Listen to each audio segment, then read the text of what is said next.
Fala pessoal, tudo bem com vocês? Essa é a terceira série em Foco. Eu sou o professor Alejandro de Freitas, professor de Geografia. Bem, nessas aulas nós buscamos aí alguns dos principais conteúdos do Enem que vão ser cobrados lá na avaliação do Enem, né, e nós vamos trabalhar alguns desses temas. Na aula de hoje nós temos aqui o tema que é conflitos no campo. Dentre os conflitos no campo, nós temos aí a competência 2 e a habilidade 3, que serão abordadas nesta aula. Para a gente começar, a gente vai falar um pouco aí sobre esse espaço rural brasileiro, trazendo aqui algumas das questões agrárias desse território. Bem, a gente situando aí um pouco na história, essa história vai começar, né, trazendo essas questões agrárias a partir do século XV. Então a gente vai trabalhar a partir dessa perspectiva mesmo europeia, chegando no território brasileiro. A gente sabe que esse território ele foi colonizado por portugueses. Nós tivemos, é claro, invasões de outros territórios, de outros países, como holandeses, algumas invasões francesas, mas a gente tem aí uma ocupação principalmente pela coroa portuguesa, e isso do século XV adiante. Tá bom? Então, como que foi a formação do nosso território brasileiro? A gente vai observar aqui que as atividades elas foram baseadas, primeiro, numa produção agrária típica do plantation. E, é claro, a nossa economia, os nossos setores econômicos, eles foram se adequando a essa formação. E a partir desse tipo de agricultura, dessa forma de exploração do colonialismo, nós vemos que até hoje o nosso território ele traz resquícios, né, dessa economia colonial, dessa economia escravista colonial que o território brasileiro passou. E aí, nos nossos setores econômicos, nós temos aqui as atividades econômicas, né? Quais são elas? A agricultura, que é o setor primário, a agricultura, pecuária e extrativismo, né, setor primário, a indústria, que faz parte do setor secundário, e o setor terciário, comércio e serviços. O nosso PIB, ou seja, o Produto Interno Bruto, dentro da agricultura, 55% da nossa economia vem de origem primária, ou seja, da agricultura, da pecuária e do extrativismo, principalmente desses dois primeiros aqui, agricultura e pecuária. A indústria é responsável por 27% do nosso PIB. E o setor terciário, nós temos aí uma inversão, tá? Como assim inversão? Nos primeiros casos, nós temos ali a quantidade do PIB. No último, a gente já vê a concentração de pessoas no setor econômico. E isso já traz algum resultado para nós também. Por quê? Aquele 67% que nós vemos é a população, né, onde a população está. Então, nós temos grande parte dos trabalhadores já no setor terciário. Mas vocês observam isso? 67% da população está no setor do comércio e dos serviços. Mas a economia, 55%, está no setor primário. Então, existe aqui uma má distribuição também da renda no território brasileiro. Tá? Então, essa má distribuição, ela acaba trazendo algumas consequências para nós. Qual é a primeira? A concentração de renda nas mãos de algumas poucas famílias. Tá? E aí, a maior parte do trabalhador com uma menor fatia também da nossa economia. Sabendo ali do PIB, do setor primário e secundário, é fácil também da gente ver qual que é a responsabilidade ali do comércio e dos serviços, porque olha só, 55 mais 27,5, a gente já tem aqui, me ajuda aí com as contas, 55 mais 27,5, nós teríamos 5, 2 vai 1, 6, 7, 8, 82,5%, ou seja, vai sobrar ali para o setor, né, terciário, nós teríamos aqui o PIB de 17,5%, tá bom? Então, esse seria o PIB, tá? Trazendo ali o valor do PIB, ficando igual à tabela nas três colunas, certo? Então, a primeira coisa que nós observamos a população não está no setor primário, mas a economia brasileira se concentra no setor primário. Então, isso traz algumas variações para o território, algumas consequências para o território. Essas setas que vocês observam aqui é justamente da população que estava concentrada no setor primário, precisou migrar com a Revolução Industrial para o setor secundário e, com a evolução da indústria, precisou migrar para o setor terciário. No território brasileiro, esse processo também vai ser um pouco diferente. Por que ele vai ser diferente? No território brasileiro, quando acontece a Revolução Industrial, já é segunda revolução, 1930. E é um processo lento essa Revolução Industrial no Brasil, né? Então, quando que a população vai se tornar tipicamente urbana? Já lá para a década de 70, 80. Quando essa população se tornou urbana, o processo de industrialização já estava mais evoluído, mais avançado, inclusive com a participação aí da robótica, né, muito presente dentro do setor econômico secundário. E a população, ao invés então de sair do campo e migrar para a cidade e ser absorvida pela indústria, ela já é absorvida pelo setor terciário, sendo lá, ó, 67% da população no setor terciário, que é esse dado que nós trazemos aqui, tá bom? Então, isso tudo vai fazer com que a população ela não tenha uma grande variedade de empregos, já há uma necessidade de maior qualificação, já há uma necessidade maior de especialização, né, dentro do trabalho, e nós temos inclusive um aumento nas taxas de desemprego, precisando aí, no caso do Brasil, aumentar e procurar aí ofertar, por exemplo, a educação de jovens e adultos, porque não foram alfabetizados, digamos, no momento correto, seria lá na infância, né, na juventude, na vida adulta, é que acaba precisando disso por conta desse processo de mudança, do campo para a cidade, tá bom? Mas essa mudança, ela acontece de uma maneira mais forçada. Como assim forçada? Nós temos aqui, gente, forçada porque as máquinas vão substituir o trabalho humano. E, é claro, a população buscando emprego migra para as cidades. Então, aqui, século XV, nós temos, né, no último ano do século XV, 1500, e aí 1501 já século XVI. Então, a gente vê aqui, no século XVI, acontecendo os chamados ciclos econômicos no território brasileiro. E esses ciclos econômicos, principalmente baseados nessa atividade de plantation, que era agroexportadora e era escravocrata. Esses plantations eram baseados nas chamadas sesmarias, que eram grandes propriedades, grandes lotes que eram repartidos aqui no território brasileiro entre apenas 17 lotes, né, as sesmarias.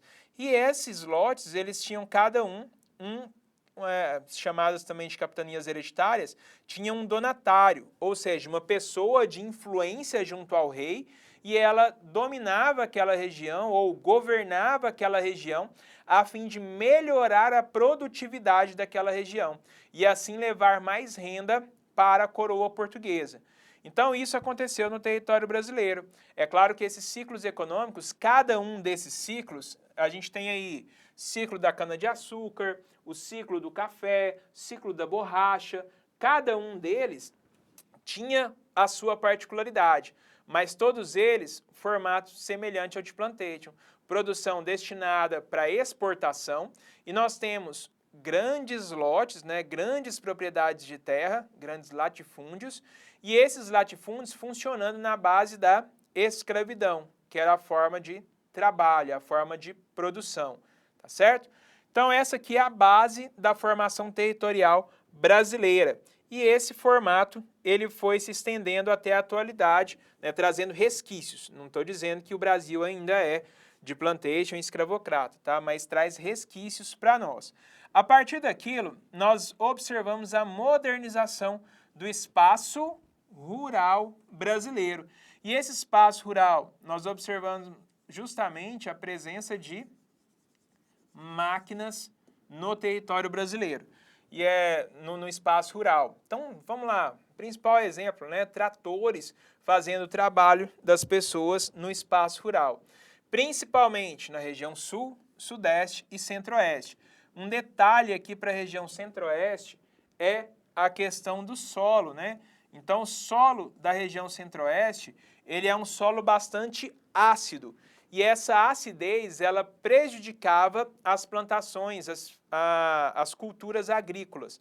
Então, só em 1970, por isso eu coloquei a data aqui, é que uma técnica chamada de calagem, ela foi desenvolvida. E essa técnica de calagem, ela possibilitou que o solo ácido do cerrado, ele fosse corrigido para finalidades da agricultura. E expandiu, então, a partir de 1970, a agricultura, principalmente para nós aqui, estado de Goiás, né? Expandiu a agricultura aqui. Tudo isso com base numa modernização da nossa produção agrícola, tá? O mercado interno era também um mercado crescente e isso faz com que a agricultura ela se desenvolva para atender também o mercado interno. Então é uma novidade, pensando ali naquela situação de plantation que tinha o destino de exportação, mercado interno para o consumo também no território brasileiro. Seguindo aqui, agora a gente começa a falar sobre a questão da propriedade de terra. Vamos lá, gente. Aqui nós vemos a lei de terra e ela entra em vigor, né, em 1950. E ele destaca aqui, eu vou colocar entre parênteses para destacar, uma data de 1822 a 1850. Vigorou o sistema de posse livre em terras devolutas. Bem, vamos lá. Nós temos então 3 períodos, antes de 1822, de 1822 a 1850 e após 1850. Antes de 1822, quem tinha acesso à terra? Eram pessoas de confiança ao rei, ao rei de Portugal, do rei de Portugal. Então, os chamados donatários se colocavam ali também pessoas de confiança dele para produzir na terra e aumentar a economia da colônia portuguesa, que é o território brasileiro. E aí, nesse período, quem tinha acesso à terra? Pessoas aliadas à coroa portuguesa. E aí, os escravos, que era a classe trabalhadora, tinha acesso? Não, tinha acesso para trabalhar. Bem, de 1822 a 1850, inclusive os trabalhadores ali que já existiam uma pequena quantidade, mas uma quantidade de trabalhadores assalariados também. É um pequeno, digamos assim, um processo de desenvolvimento do capitalismo. Então, algumas pessoas já trabalhavam recebendo, inclusive, salário. Essas pessoas, de 1822 a 1850, tiveram ali um período de livre acesso à terra. Então, sabe aquela teoria de é só chegar na terra que está desocupada, ocupar e começar a produzir? Ocorreu isso nesse período, praticamente aí de 30 anos no território brasileiro, né? Então, pessoas tiveram acesso à terra ali. Escravos? Não, tá? E aí, em 1850, nós temos a Lei de Terras. Vamos ver o que a Lei de Terras ela vai falar? Essa Lei de Terra, em 1850, é a Lei Eusébio de Queiroz. Um dos itens dela, o que ela fazia? Ela modificava e regulamentava o critério de acesso à terra. E ela extinguia o regime de acesso à terra pela posse. Ou seja, não é mais essa posse livre. A terra está desocupada, é só ir lá ocupar e produzir? Não, ela extinguiu esse regime, que durou quanto tempo? Aqui, se a gente for fazer a conta exata, 28 anos, né, de 1822 a 1850. A terra somente poderia ser adquirida por meio de compra. Então, olha só, gente, inclusive se a gente para pensar, a terra somente poderia ser adquirida por meio de compra. É correto isso? Talvez para a nossa situação atual, isso seja correto, tá? Mas vamos pensar na situação lá naquele período? Gente, quem que tinha acesso à terra? Pessoas que pudessem comprar a terra. Quando que foi a abolição dos escravos no Brasil? 1888, ou seja, 38 anos depois da Lei de Terras. Então, quem que teve acesso à terra? Na verdade, a Lei Eusébio de Queiroz, ela veio apenas para regulamentar aqueles que já estavam na terra, tá? Então, quem já possuía terra, continuou tendo a posse da terra naquele momento de 1850. Posterior a isso, poucas pessoas passaram a ter direito. Vamos pensar aí nos primeiros 30 anos, né? Quem que teria acesso? Escravos? Não. Escravo tinha renda? Não tinha. Então, como que compraria terra? E quando a gente pensa na abolição dos escravos, esses escravos no Brasil, até mesmo para um processo de racismo mesmo, de preconceito no Brasil, os escravos que estavam no território brasileiro, em 1888, eles passaram a ser contratados pelas terras para poder se tornar agora trabalhadores assalariados com o processo de abolição da escravidão? Não. Inclusive, no território brasileiro, para substituir a mão de obra escrava, né, quando eles se tornaram livres, ao invés de torná-los trabalhadores assalariados, preferiu-se no Brasil abrir a porta para imigrantes. E aí, no território brasileiro, a gente vai observar, inclusive, a presença aí de italianos no território brasileiro, fazendo esse trabalho assalariado. Tá? Então, a Revolução Industrial acontecendo na Itália e os italianos que não tinham, né, acesso à indústria, ao emprego, eles vieram para o território brasileiro para passar por esse processo, certo? Então, no território brasileiro, a gente vai ter essa transformação. E a mão de obra escrava, ela vai perder espaço, mesmo não sendo mais escravo, mas não tinham acesso a trabalho. Então, sem acesso a trabalho, como eles compravam a sua terra a partir dessa lei Eusébio de Queiroz? Ou seja, para que a lei serviu? Para reafirmar a grande propriedade rural no Brasil. Quem possuía terra continuou possuindo, quem não tinha, não teve acesso. Então, só em 1930 que a gente vai ter outra mudança, que vai ser a Revolução Industrial Brasileira durante a Era Vargas. E aí, nessa Revolução Industrial, nós temos, é claro, com o Vargas, uma revolução baseada no Estado, empresas estatais que eram criadas, e uma mão de obra ainda limitada. Então, uma industrialização bem tímida, né, no território brasileiro, apesar de receber o título de Revolução Industrial.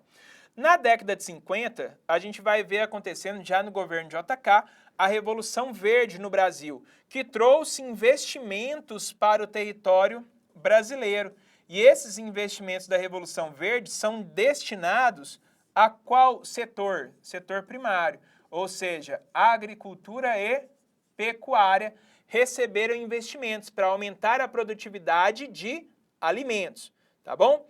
E é claro, com esses investimentos na década de 50, vamos pensar aqui na população, com os investimentos há uma modernização do campo. Com a modernização do campo, quem que vai agora realizar o trabalho? As máquinas. Então, o trabalho ele vai ser substituído por máquinas. O trabalho humano vai ser substituído pelas máquinas. E isso aqui, é lógico, vai gerar um desemprego chamado de estrutural. Esse desemprego estrutural, máquinas substituem um trabalho humano. E a gente observa, essa população aqui do campo, ela vai ser forçada a ir para os grandes centros urbanos. Chegando no centro urbano, ela está qualificada para o trabalho? Não, ela não está qualificada ainda para o trabalho. E aí é onde começam os movimentos de luta por posse de terra. Porque a população que não estava adequada a esse trabalho leva um processo ainda grande para essa população se adequar.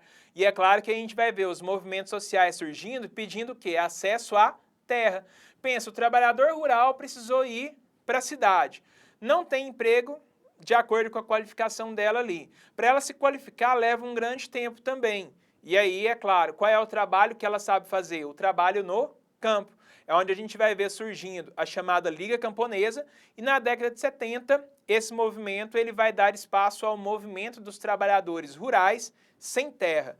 E esse movimento, o que ele deseja? A reforma agrária, que mesmo durante o período militar, né, 1964 a 85, vai criar lá o chamado Estatuto da Terra, que previa a reforma agrária. Mas realizou reforma agrária? Não, reforma agrária não aconteceu. O que é a reforma agrária? É uma reestruturação, uma reorganização do campo. E é claro que isso não foi possível.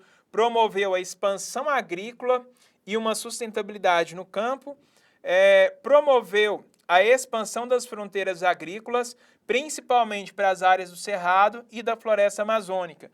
Porém, não deu acesso à população, tá?